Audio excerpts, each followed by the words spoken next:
Nastiness is hard to deal with anywhere.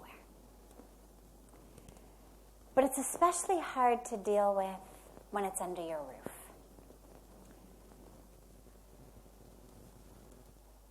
In the family. Now, there's a few aspects to the solution. Inner aspects and outer aspects. And the inner aspect, it's really important because when someone is nasty to me, especially if I feel like I've been really good to them, the very first instinct is either to be nasty back or to feel miserable inside. So some of us tend to be more inclined to the "who the hell do you think you are" reaction, or the "oh my God, what did I do to deserve that" reaction. But either way, we've allowed ourselves to be flipped on and off, switched on and off by their words and actions. So the first element is to realize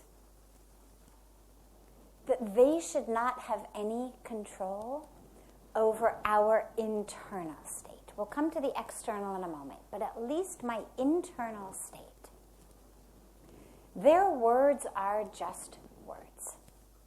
Their actions are just actions. Until and unless they take a syringe and inject me with hatred and misery and despair,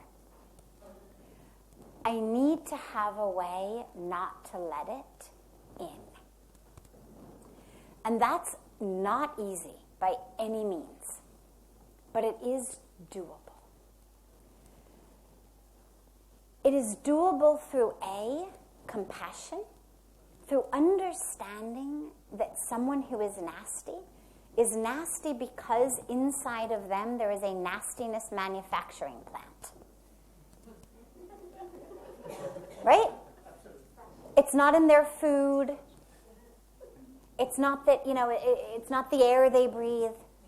If they are literally exuding nastiness, well, where is it coming from? It's coming from inside of them. Inside of them, they are generating nastiness, which means that it's impacting them even before it impacts you. If I've got the stomach flu or I've got food poisoning and I vomit on you, well, before I vomit on you, I'm feeling really sick inside me. That sickness begins inside of me. Something is brewing, then I feel sicker, then I feel sicker, then I feel sicker, then the vomit comes up and eventually it lands on you. Unfortunately. But it is impacting me first. And that's important to realize because what we know is they are in trouble. Now, we may say they just are like that. Or that's because of their ego or their greed or their arrogance or whatever way we explain it.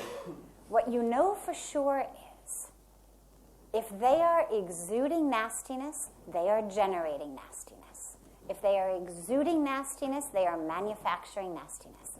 And if they are manufacturing it, the only place they're manufacturing it is inside themselves. And so we have compassion for the fact that they are also living with that which they are doing to the world. Whether they are consciously aware of it and admitting it to you or not is an entirely separate subject. But what we know is it's being manufactured in them in the same way that an air conditioner that gives cold air is first manufacturing it. A heater that gives hot air is first manufacturing it. On the outer level, your mother is no longer in that house.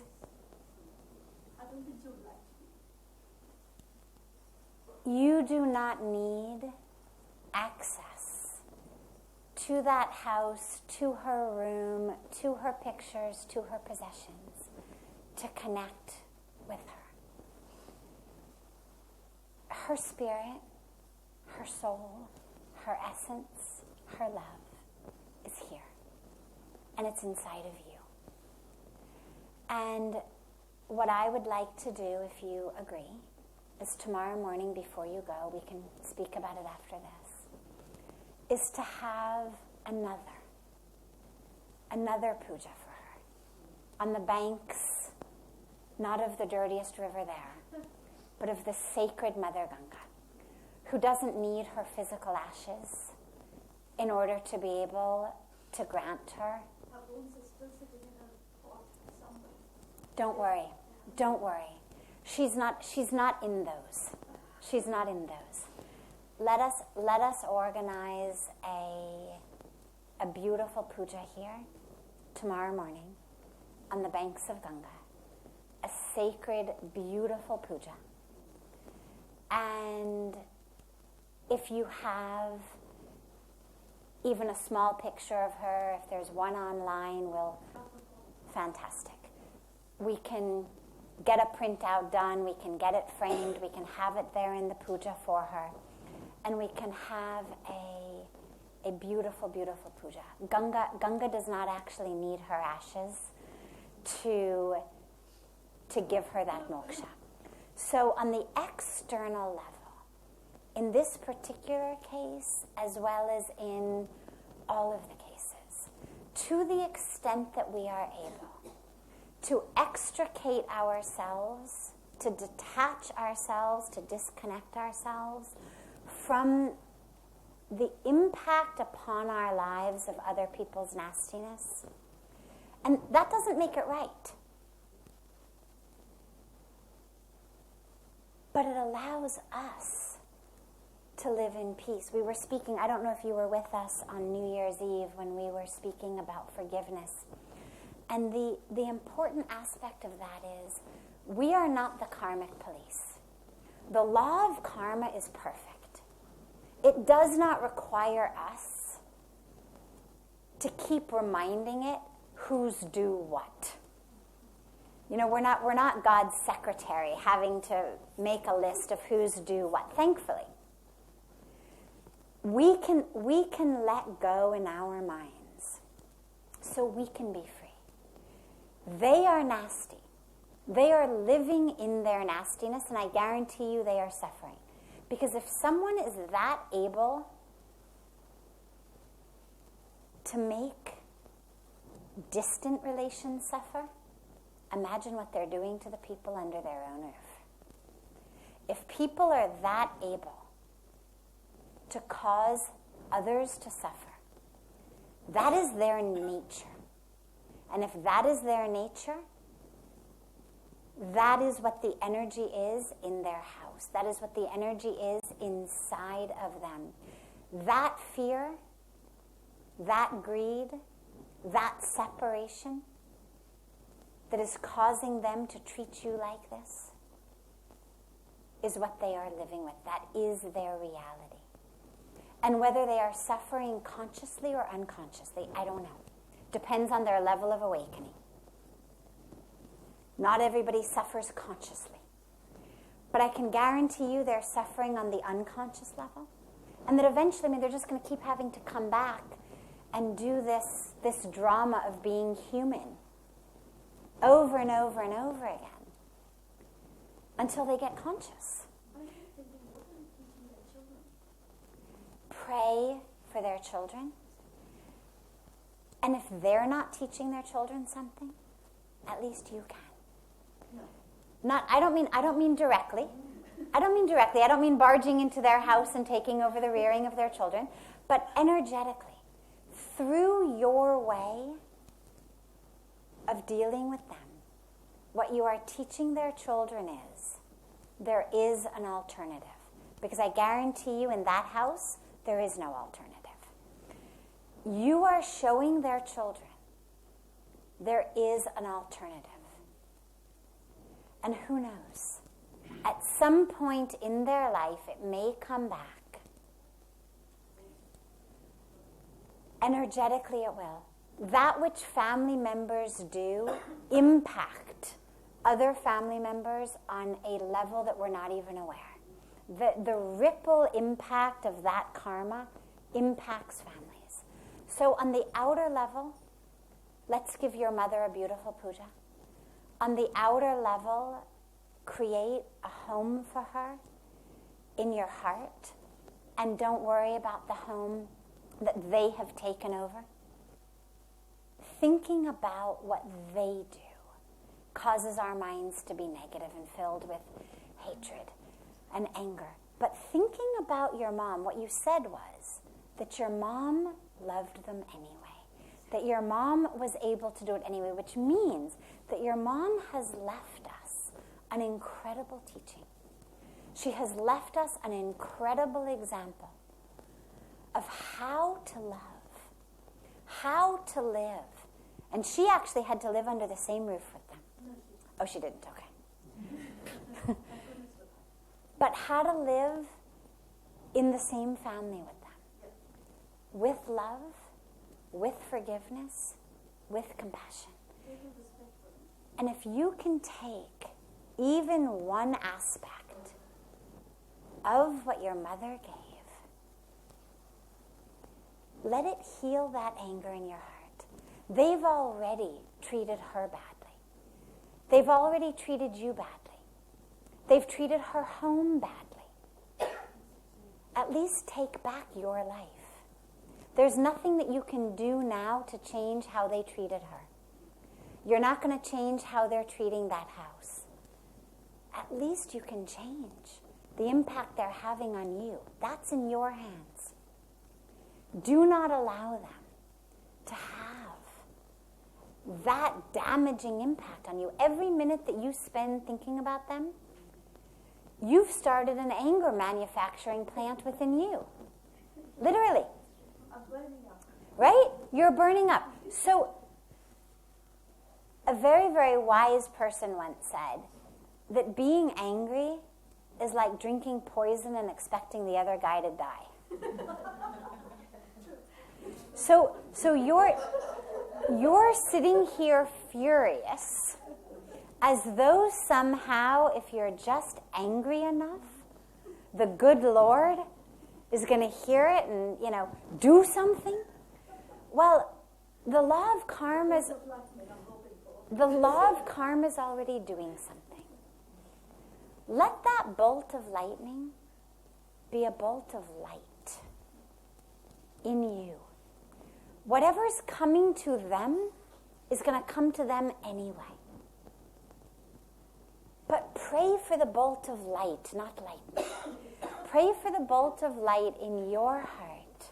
The reason that the Sanskrit word given to our entire existence here, the creation is lila, right? Lila. God's divine drama, sometimes translated also as the divine play. Never translated as the divine tragedy. Never translated as never the drama. It's a play. And this is important because it doesn't mean take it lightly. The Bhagavad Gita ensures that we take it sincerely, but it means, remember, it's a play.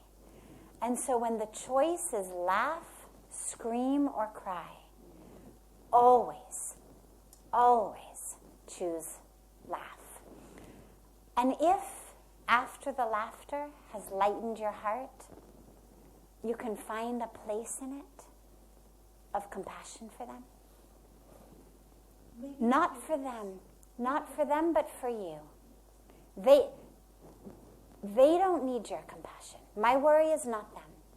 My worry is you and your heart, because the opening to compassion is actually the greatest gift you're going to give yourself. Chances are it's not going to impact them at all, so don't worry about it.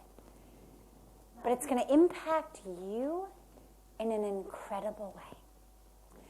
And not because they deserve it, but because you deserve it. You deserve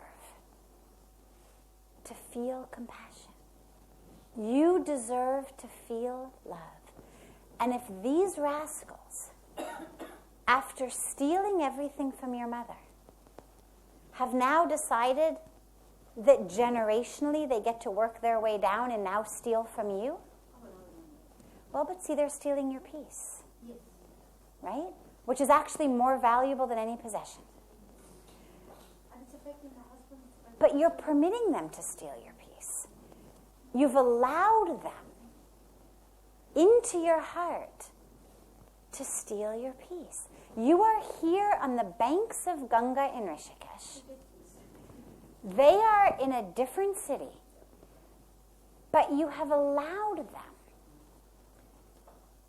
wide, full access to the key to your heart, even sitting here in Rishikesh, to steal your peace. So here's what I want you to do. Can I give you a practice?